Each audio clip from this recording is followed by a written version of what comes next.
بصي يا ست البنات، دي بقى الملوخيه اللي كانت متفرزه معانا. دي صوت المكنسه شغال بره، ملناش دعوه بيه. هنعمل ملوخيتنا بسرعه. دي ملوخيتنا الجميله اهي. نحط عليها الشوربه، حته سمنه بلدي كبيره حلو، او اي سمنه انت عايزاها، او زبده ومعلقه زيت اللي عندك، صرفي نفسك. توم، الملوخيه بتحب التوم، كتري لها التوم. مش هنحط الكزبره الا لما نشوف لون التومه بقى ذهبي كده، مش تتحمر، يا دوبك تبقى ذهبي. البصل التومه لونت معايا، هحط الكزبره عشان تشوح حبه مع التوم.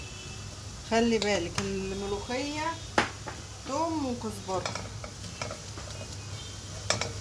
وشم الريحه بقى وقولي ايه الجمال ده. حلوه يا منى؟ تحفة. على فكره منى بتطبخ احسن مني. لا مش للدرجة دي. لا ما تخسكيش حق.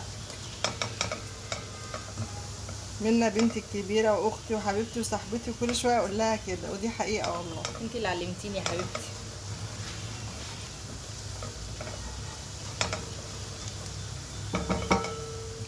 خلي ايدك في التومه بتاعتك، ما تحرقيهاش هي والكزبره، عشان ما تمررش معاكي.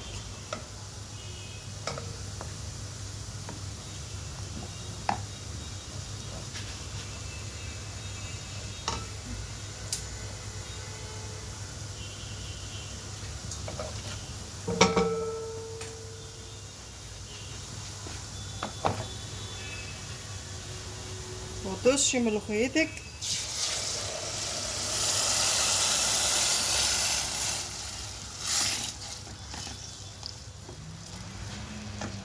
وبقى معانا اجمل وأطعم ملوخيه.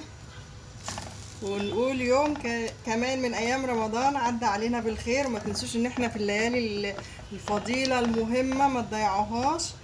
ويلا كلي ملوخيتك، كلي اي اكل عملتيه ربنا يبارك لك فيه ويحليه ببقك انت وولادك وجوزك. واللي لوحده ربنا يأنس وحدتك وما يحسسك ابدا بوحده. ورمضان كريم علينا جميعا، وينعاد علينا وعليكم بالخير يا رب. وكل سنه وانتم طيبين. الله على ريحة الملوخية. تسلم يا منون.